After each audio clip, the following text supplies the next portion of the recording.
Les salles de consommation sont en sursis et malgré une décennie de fonctionnement et après 3 rapports confirmant leur utilité, nos élites ont toujours un peu de mal à les inscrire dans le droit commun. Pourtant, il y a un aspect de ces salles qui devrait en aider quelques-uns à passer la seconde, à savoir l'efficacité économique de ces dispositifs. Les haltes soins addiction ont permis des économies en coûts médicaux d'un peu plus de 12 millions d'euros depuis le début de leur fonctionnement. Elles permettent moins de passages aux urgences, moins de déplacements des pompiers, moins de coûts en frais de justice et de réparation en tout genre. Toutes les variables sont difficilement prises en compte tellement il est complexe de voir ce qui a été évité, alors qu'il est très simple de chiffrer ce qui s'est passé.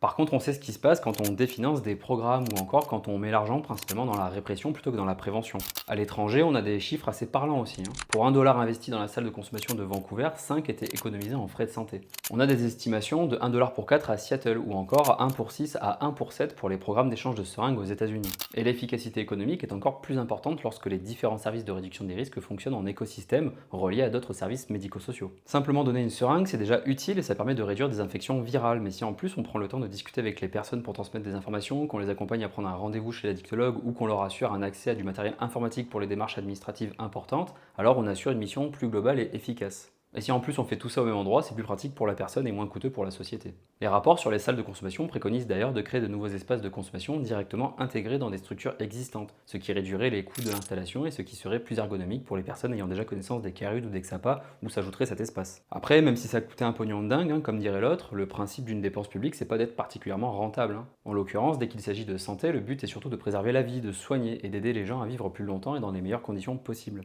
Et je pense que dans un pays très riche comme la France, où on a un vieux type qui possède une fortune valant plus de 140 milliards d'euros à lui tout seul, on devrait même pas se dire que c'est trop cher de soigner les gens, hein. Le ruissellement, on l'attend toujours parce que là, ça commence à être tendu pour beaucoup de gens. Bon, je vous laisse et n'hésitez pas à aller voir la vidéo principale qui traite de ça plus largement. Et c'est cool aussi si vous partagez la vidéo. Du coup, je vous dis à très bientôt et surtout prenez soin de vous.